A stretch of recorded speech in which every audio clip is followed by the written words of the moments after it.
Todos os irmãos com a paz do Senhor. Eu me alegre até como um sinal de alegria, dou risada. Porque Deus, Ele é bom. Eu quero parabenizar, né, essa voz. Hoje é o dia que nós comemoramos. Como já foi falado, a minha avó já está na glória, mas ela deixou frutos. E com isso nós nos alegramos. E nós sabemos que aquilo que ela nos ensinou será o que nós vamos passar de geração em geração. Assim como cada irmão aqui, com o seu avô, com sua avó, aprendeu e tem passado. E Deus é bom para conosco. Vamos ficar de pé, nós vamos ler a palavra do Senhor em Jeremias, capítulo 1.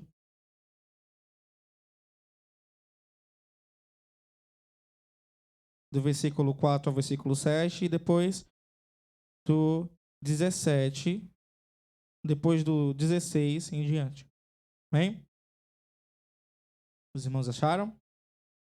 A palavra do Senhor chegou a mim com a seguinte invocação. Antes mesmo de formar no ventre materno, eu te escolhi. Antes que viesse ao mundo, eu te separei e te designei para a missão de profeta para as nações. Contudo, eu redargui, ó eterno Senhor. Eis que eu não sei me expressar como convém. Não passo de uma criança. Entretanto, o Senhor me orientou. Não alegues que és muito jovem. A todos a quem eu te enviar irás, e tudo quanto eu te ordenar falarás. 16. Pronunciarei contra eles o meu julgamento por toda a sua malignidade, porque eles me desprezaram, queimaram incenso a outras divindades e adoraram ídolos feitos por suas próprias mãos. Mas tu, prepara-te, cingirás os teus rins, levantar-te-ás e lhes pregarás tudo o que eu te ordenar. Não tenhas receio deles, para que eu não te faça ter medo deles. Contra mim, eis que te coloco a partir de hoje como cidade fortificada, uma coluna de ferro, como uma muralha de bronze, diante de toda a terra. Os reis de Judá, e os líderes e governantes, e os sacerdotes, e todo o povo da terra. Eles lutarão contra ti, mas não poderão contra a tua pessoa, porque eu, Senhor, estou contigo para te livrar. Amém? Amém. Vamos fazer mais uma oração? Senhor Jesus, obrigado por estarmos aqui. Nós queremos agradecer ao Senhor por este momento. Nós agradecemos pelo culto, pelo começo do culto. Nós agradecemos, Senhor Jesus, por essa parte final também. E nós sabemos que assim como o Senhor falou conosco do início, o Senhor falará no fim. Continua, Jesus, trabalhando em nosso meio, fazendo a sua vontade, em nome de Jesus. Amém. Amém, igreja? Poder sentar? Antes de eu começar a falar, eu gostaria de louvar um hino, que foi a primeira música que eu estudei na Kairos. Ela é uma música em francês, então agora eu vou me arriscar. Ao mesmo tempo que vai ter a tradução. E eu só peço que os irmãos meditem, porque eu sei que assim como o Senhor falou comigo, o Senhor vai falar com vocês.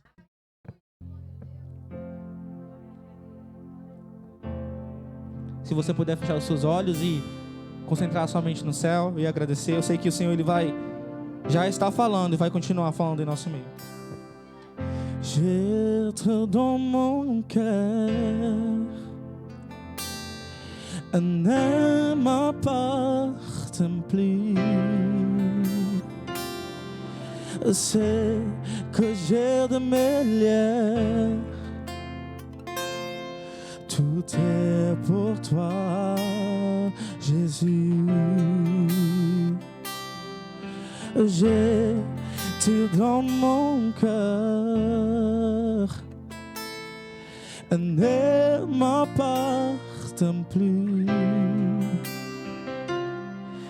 C'est que j'ai de mes liens, tout est pour toi, Jésus. Prends mon âme, prends mon cœur, j'être dans tout.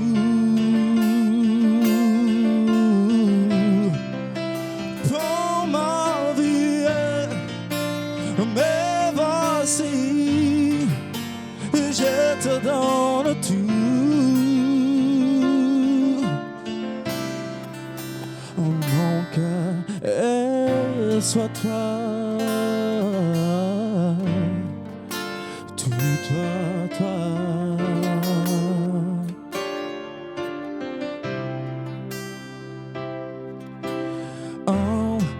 from the Lord. So try can do. C'est l'enfant mon cœur. Je suis à toi, Jésus. Prends ma âme, prends mon cœur, je te donne tout.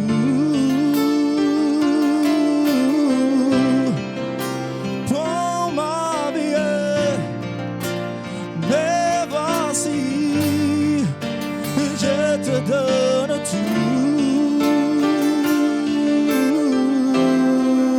Oh, mon cœur est à toi, tout à ta.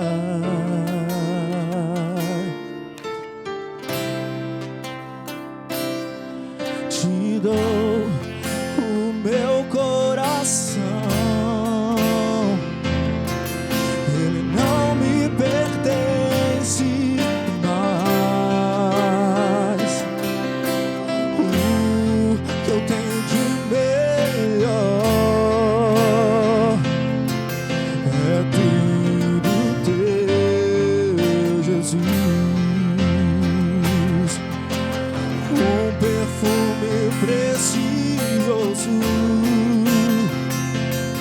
Sobre ti eu quero derramar, pois é oferta do coração, é tudo teu, Jesus. Toma minha alma, o meu coração, eu te dou.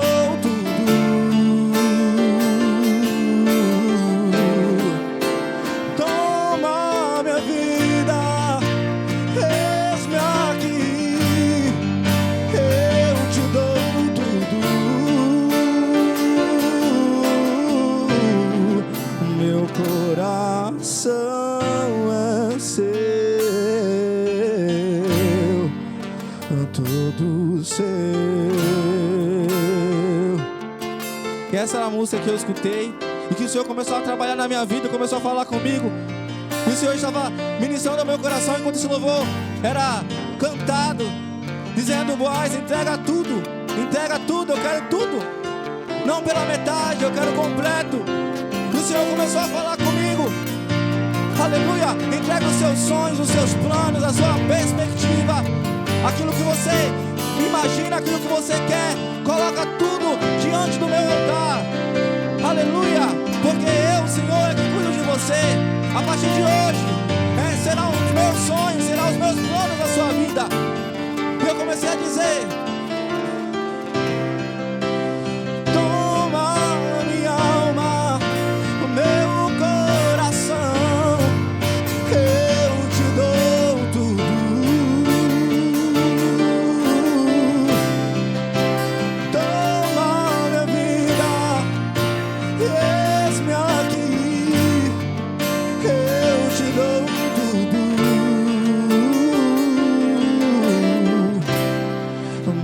Coração é seu,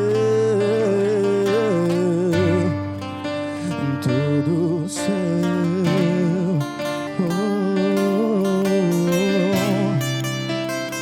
Aleluia, é seu, é todo seu. Glória a Deus.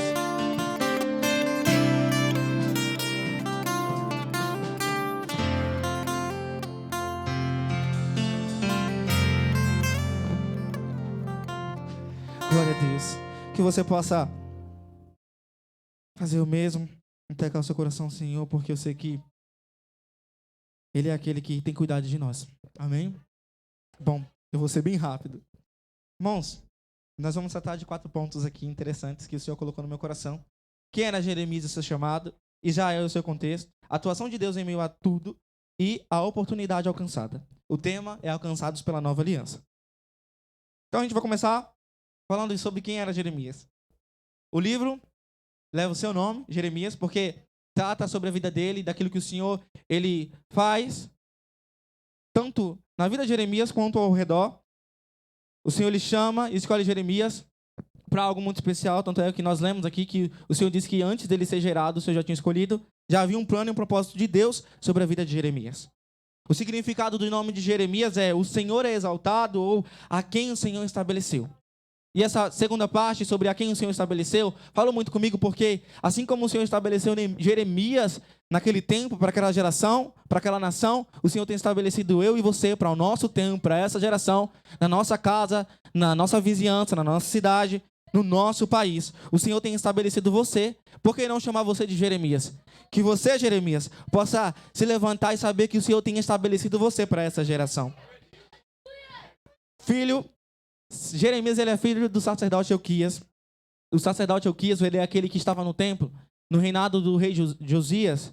E ele encontra o livro da lei, que é o livro mosaico, o livro do contrato feito com Deus e Moisés, em relação ao povo no Monte Sinai. Isso a gente vai encontrar nos Pentateucos.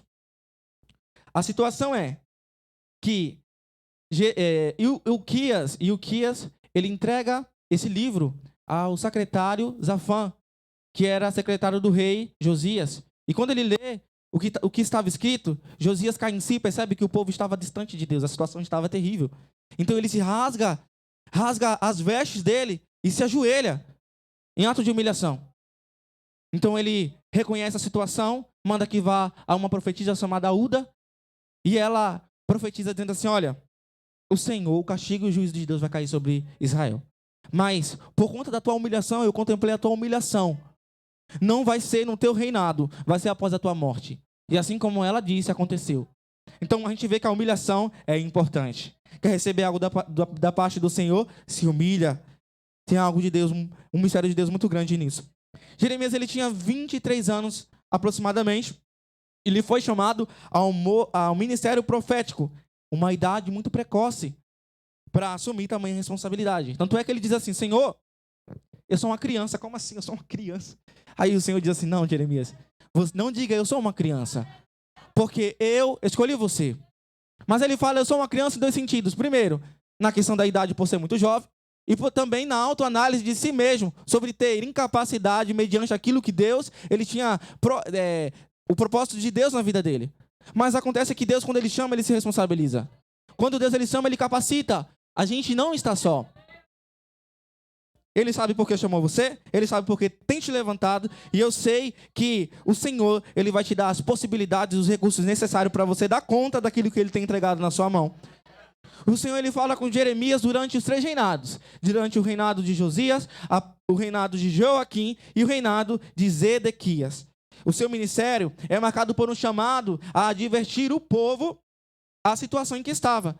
Para o povo pararem de caminhar no sentido contrário, em ofender a santidade de Deus ou na quebra do contrato que o Senhor tinha feito com eles. Então, o ministério de Jeremias era anunciar o juízo e o arrependimento. Mas as advertências do juízo e arrependimento de Jeremias eram baseadas nas maldições ou nas bênçãos que iria cair sobre Israel caso quebrasse o contrato. Feita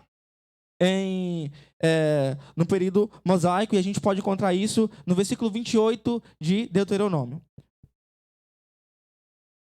Então, o Senhor ele chama Jeremias nessa situação. Mas qual o contexto de Israel? Israel estava corrompido em todas as esferas. A esfera moral, social e espiritual. Isso de pais a filhos e filhos a pais. Estavam numa situação terrível. Meu Deus. Corrompidos. Na situação moral porque não andavam naquilo que o Senhor tinha estabelecido. Na situação social porque não tinham mais afeição com o próximo. Não tinha mais amor. As órfãs e viúvas e as pessoas necessitadas eram uma situação secundária. Já não tinham aquele cuidado, já não tinham aquela dedicação a essas pessoas. E na situação espiritual, porque tinham quebrado o contrato com Deus, estavam infiéis, andando em infidelidade, na deslealdade. E isso em todas as classes, na classe monárquica, sacerdotal e na classe profética. A gente vê que os monarcas, os reis, a realeza, todos eles caminhavam e culminavam no mesmo propósito: ir contra a vontade do Senhor, seguir simplesmente a concupiscência do coração deles. E aí eles influenciavam o reino, influenciavam os demais, e eles davam autoridade para que eles pudessem fazer o paganismo, para que pudessem viver numa cultura adjacente, numa cultura que foi pega de outros povos, uma cultura que Deus não estabeleceu, um plano que Deus não tinha estabelecido, e eles influenciavam isso, os monarcas, os da realeza. Agora, o sacerdotal, porque eram mentirosos, colocavam Deus como se fosse mais um Deus. No stand-up de deuses, colocavam Deus como mais um Deus. E adoravam a vários deuses, influenciavam e mentiam, dizendo que o povo estava perdoado, estava tudo certo. Profético, porque diziam que Deus estava falando através dele, mas Deus não estava falando. Em uma conversa de Jeremias com Deus, ele diz assim: Senhor, eles estão falando assim, assim, assim. E aí o Senhor diz assim: não, o que eles falam é mentira. Não é eu que estou falando na boca deles. Eles falam coisas, produto da imaginação deles. Coisas que eles fabricaram. Mas o meu juízo vai cair sobre eles, porque estão enganando o meu povo. Então a gente percebe que é o quê? A corrupção é generalizada. A corrupção estava em todos os âmbitos. Classes, de pais a filhos e filhos a pais. Eles estavam sendo amantes da mentira, presunçosos, intolerantes à palavra do Senhor. Por isso Isaías teve medo, pois muitos profetas morreram. Tanto é que o Senhor fala assim: não, Isaías, não temas, aonde eu te mandar você vai, o que eu mandar você falar, você fala. O Senhor toca na boca dele e diz assim: ó, não se preocupa, porque eu te coloco como uma cidade edificada, uma cidade fortificada. Eu te coloco como uma coluna de ferro, de maneira que nada vai acontecer contra você. E o Senhor tem nos tirado, tem feito isso conosco. O Senhor tem nos colocado como muralha de ferro no meio de uma geração corrupta, no meio de uma geração onde o povo não quer saber de Deus. Mas o Senhor conta com você, o Senhor conta comigo, e o Senhor tem estabelecido eu e você para apregoarmos as boas novas. Então Israel, eles haviam trocado ao único Deus, o Deus de Israel, e misturado com Deus, confiavam em ser filhos de Abraão. Eu sou descendente, nada vai acontecer. O Senhor prometeu, vai acontecer. A gente vai crescer independente. Confiavam porque tinha um templo, era tudo coisa visível. Mas o contrato e aquilo que Deus ele tinha com Israel era além daquilo que se via. Era a obediência, era isso que o Senhor queria. Mas, infelizmente, eles não caminhavam assim. A situação era tão precária que se prostituíam com prostitutos de templo, totalmente pagãos.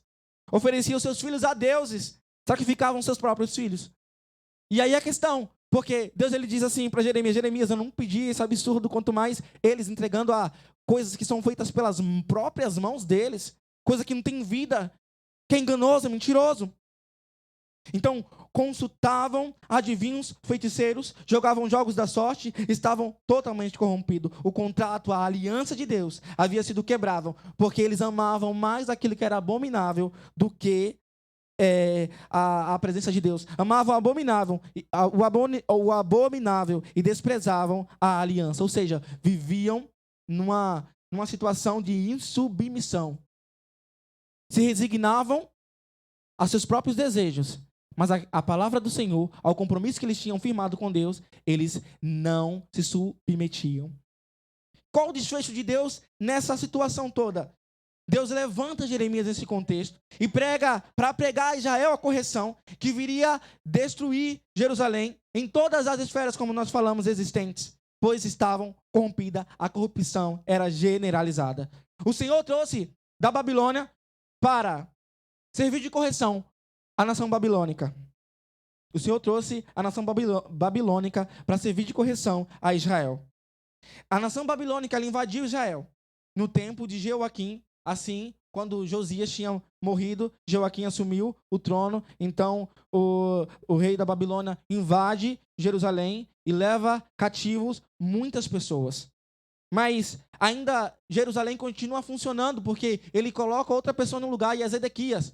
Mas no período de 10 anos, Zedequias ele promove uma rebelião contra a Babilônia. Então, o que acontece? O capitão da guarda, Nabuzaradão, vai ao encontro de Jerusalém e ele vai agora para destruir. E o povo se vê na situação de ter que correr para o Egito forçadamente, porque já não havia mais para onde correr. Os que tinham ido tinham sido levados cativos. Outros foram mortos à espada. Outros foram mortos pelas feras. Outros morreram de fome. E os que estavam lá, os poucos que estavam lá, estavam na miséria. E acontece que eles vão para o Egito e Nabuzaradão acaba com tudo. Coloca fogo em Jerusalém, no templo, em tudo. Destrói tudo. Meu Deus. Mas Jerusalém havia sofrido a consequência da desobediência e a sua ofensa à santidade de Deus no pacto que tinha sido feito. Mas o Senhor não tem prazer no castigo. Deus estava pondo um coração de carne, como diz Ezequiel, põe um coração de carne num coração que está de pedra. Faço isso para corrigir o meu povo. Faço isso porque eu amo. A correção de Deus não é por simplesmente querer corrigir. Tem um amor por trás. Tem uma graça por trás. Tem um envolvimento por trás. E acontece que a misericórdia de Deus ela é tão grande que o povo quebrou o contrato. Mas o Senhor fala assim, olha, em Jeremias 31, 31, 32, 33, 34. O Senhor fala assim, Jeremias, eu faço um novo pacto. Aleluia! Aleluia! Eu faço um novo pacto. E esse novo pacto vai ser, vou colocar a minha lei gravada no coração, na mente. Aleluia! Haverá uma nova aliança. E eles me conhecerão, se relacionarão comigo, saberão que eu sou o verdadeiro Deus e eles serão o meu povo. Ou como disse Oséias, farei de vocês os meus filhos. Não serão mais desconhecidos, mas serão meus filhos. Portanto, o Senhor vai ser o nosso Pai.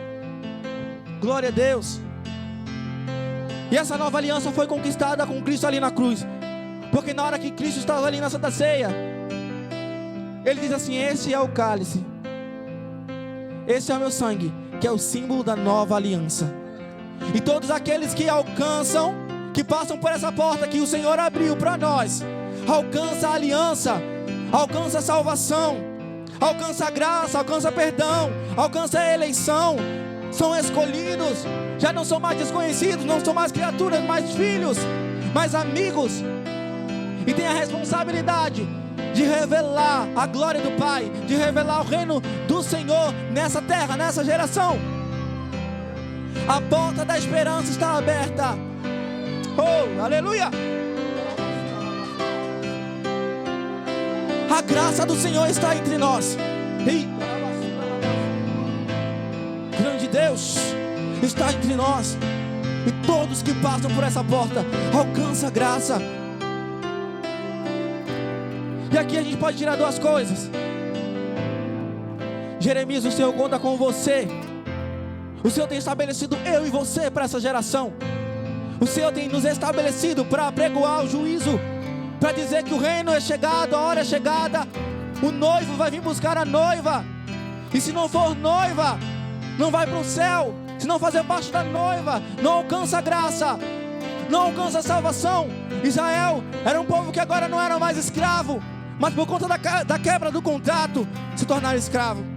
Era um povo que não eram servos, mas por conta da quebra do contrato, se tornaram servos. Procuraram isso para si. Agora é o nosso momento de escolher. É o nosso momento de nos posicionar. Então, tome a posição nessa geração. Levante-se. E se houver alguém aqui que precisa renovar a aliança com Deus, aproveite, porque a porta está aberta. A graça está para todos. Eu não sei como, e agora eu vou finalizar, não sei como as pessoas não conseguem dizer sim para Jesus. Eu não sei como as pessoas tratam as coisas do Senhor como com negligência, sendo que a única coisa que o Senhor, o nosso Deus, quer é se relacionar conosco. É que nós dependamos dEle. É que nós vivamos um novo tempo. É que nós venhamos ter experiência com Ele como tratamos hoje pela manhã. E o Senhor, Ele quer dar a cada um de nós experiência. Novamente eu quero repetir, Jeremias, levante-se nessa geração. O Senhor tem te estabelecido.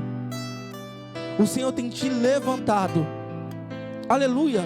Não é preciso tocar na tua boca mais, porque a palavra do Senhor diz que o Espírito Santo desceu sobre nós. E quando nós abrimos a nossa boca, Ele vai falar através de nós. Não vai ser preciso você pensar em trazer algo de você mesmo. Não, Ele vai falar, vai ser Ele que vai trazer o reino, vai ser Ele que vai convencer. O que você precisa fazer é se posicionar, como Jeremias se posicionou.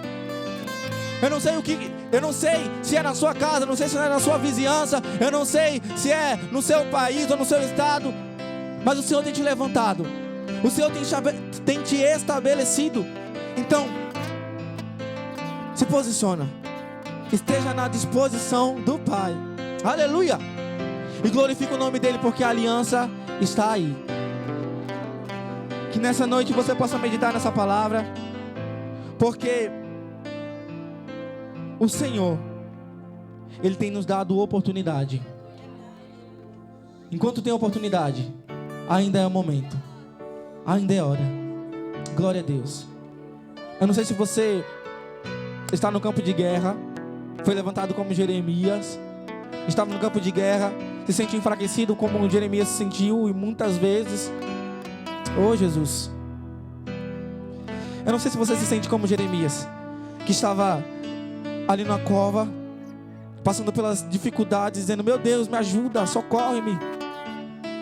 Eu não sei como está a sua situação, se você tem vivido um momento de dificuldade, que você tem se sentido enfraquecido ou desanimado, aleluias, mas a misericórdia de Deus está aqui para te ajudar. Tem recursos de Deus para você, soldado. Tem recursos do céu, tem suprimento de Deus para você nessa noite, aleluia. Só se posicione nessa noite e creia que aquilo que o Senhor tem para você e para mim, Ele é fiel. Aquele que começou a obra é fiel para cumprir. Em nome de Jesus eu agradeço a minha oportunidade.